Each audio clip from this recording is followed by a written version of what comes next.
Atenção! Começa agora uma teleaula de História do Ensino Fundamental. Você vai assistir a teleaula de número 26. Bons estudos!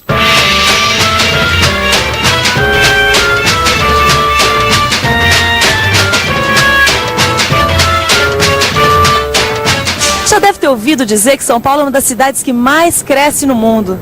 Por que será que as cidades crescem? Você tem alguma ideia sobre isso? Deixa eu ver se tem alguém aqui que pode me ajudar. Opa, o senhor pode me ajudar no seguinte? Queria saber por que será que as cidades crescem tanto? Bom, a cidade cresce por causa do trabalho, né? O desenvolvimento vem com o trabalho. Porque nasce muita gente, lógico. Porque aqui tem mais facilidade, né? Acho que são tudo doidos, né? Porque nós daqui queremos ir embora pro interior. Então eles acham que São Paulo é o melhor lugar para se ganhar dinheiro. Vou vir aqui na cidade, aqui tem mais mercado de trabalho. É um meio de ganhar dinheiro mais fácil. Eu da cidade de São Paulo, que é uma cidade, um polo que muitos vêm de fora para cá, então ela tem que crescer para o país poder desenvolver, né? É isso aí, é isso aí. O crescimento da cidade, dos países, é uma questão da economia. E a função do governo, do Estado, é dirigir a economia. O governo resolve se deve se meter nos negócios dos governados. E quando ele resolve se meter, nós chamamos isso de uma intervenção do Estado nos negócios. Agora, esse assunto não é um negócio que veio de agora, não. É uma coisa que vem de há muito tempo, desde a época da República Velha.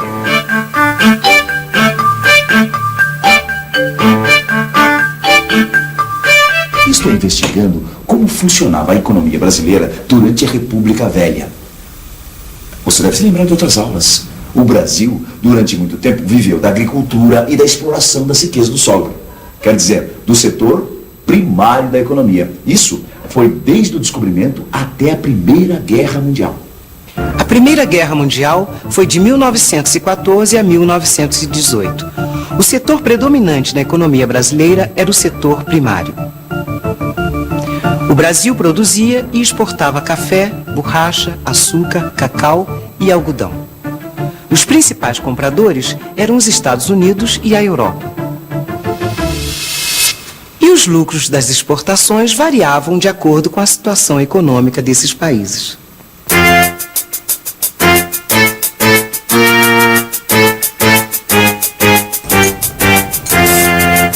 Obrigado, Samuel. Mas esse pó de café tá torrado demais. O senhor não acha?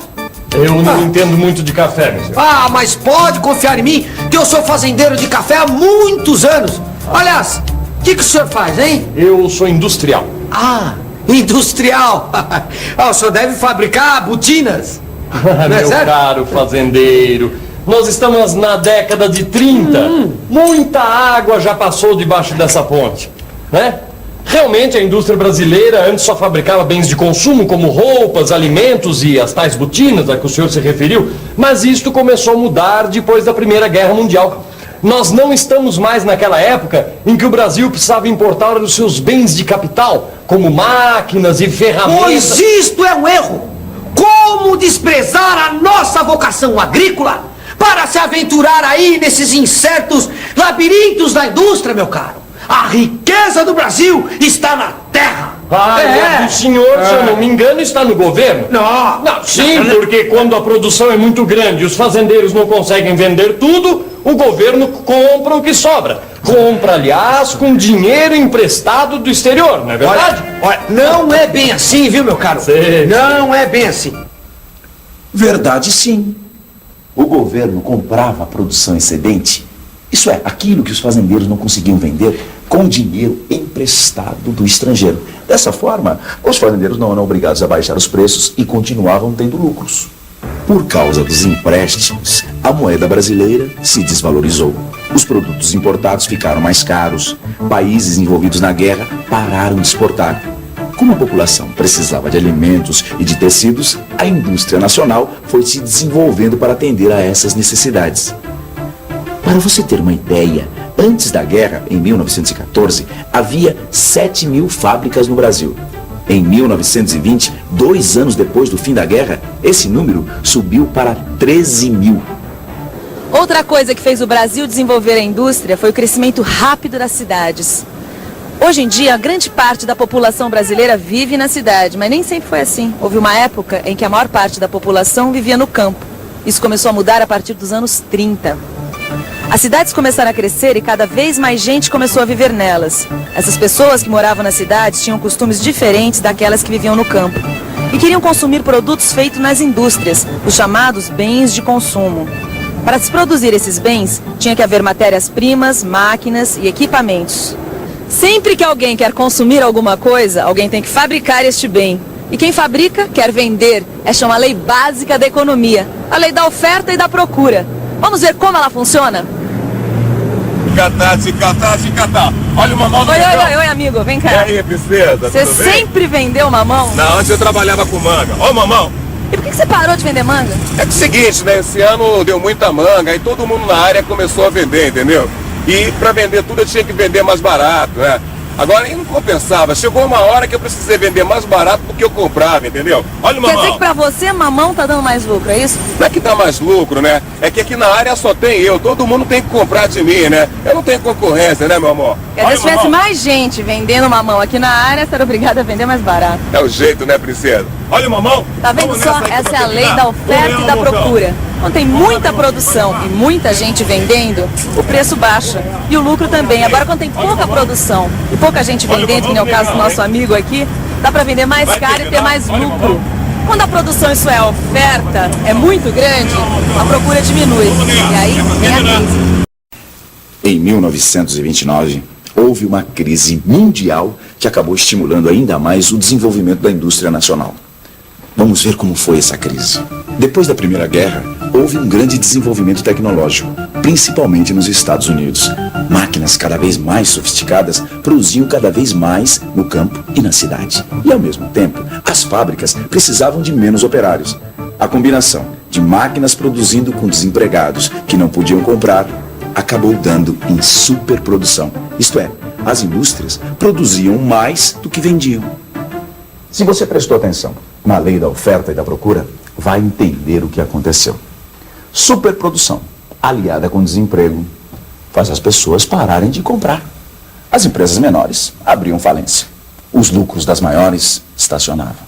No dia 24 de outubro de 1929, aconteceu o craque da Bolsa de Nova York. Craque quer dizer quebra, falência. Se uma empresa não vende, as ações baixam de preço. Todo mundo perde o dinheiro que investiu. Houve pânico. E a crise arrastou o sistema capitalista. Resultado para o Brasil? As importações diminuíram. E os empréstimos acabaram. E isso nos leva de volta ao problema do café. No Brasil, havia uma superprodução de café. Com a crise de 29, os estoques ficaram encalhados. Os cafeicultores, para diminuir os prejuízos, despediram os colonos das fazendas. Os preços dos outros produtos de exportação, como o açúcar, o algodão e o cacau, também baixaram. Foi assim que Getúlio Vargas encontrou o país quando assumiu a presidência na Revolução de 1930. E foi aí que o Estado começou a interferir para equilibrar e diversificar a economia. Depois da crise de 29, não havia mais dúvida. Não dava mais para o Brasil continuar como um simples exportador de produtos agrícolas como açúcar, algodão, borracha e cacau. Vamos ver o que os grandes fazendeiros acharam disso. O governo sabe que o café é a nossa maior riqueza. Sim. Vargas não vai assim nos ignorar de uma hora para outra, meu amigo. Mas, meu caro cafeicultor, ninguém seria louco de desprezar o café ou qualquer outro produto agrícola. O que o governo Vargas quer é estimular a indústria sem desprezar a agricultura, é lógico. Mas a indústria e a agricultura são coisas diferentes. Sim. Ou se investe em uma coisa, ou se investe em outra. Não. Desculpe, mas o amigo está mal informado. O governo está tentando reunir recursos para sustentar as fazendas já existentes. Apenas ele não quer mais novos investimentos na agricultura. E para isso é simples, basta que ele aumente os impostos sobre a exportação. Bem, se nós não vamos mesmo ser esquecidos, tá certo, tudo bem. Nós concordamos. Agora, se querem tanto essa tal da indústria, que a façam, mas que os recursos para nós, produtores rurais, não sejam esquecidos. Hã? E pode falar pro Getúlio que nós concordamos com o seu pacto político. Ora, viva! Chegamos a um acordo! Agora me explique, como é que o Estado vai proteger as atividades industriais? Bem, o desenvolvimento industrial. O Estado protegeu as atividades industriais através de uma série de medidas. Primeiro, ele facilitou os empréstimos bancários. As indústrias tomavam dinheiro dos bancos com juros mais baixos e prazo de pagamento mais longos.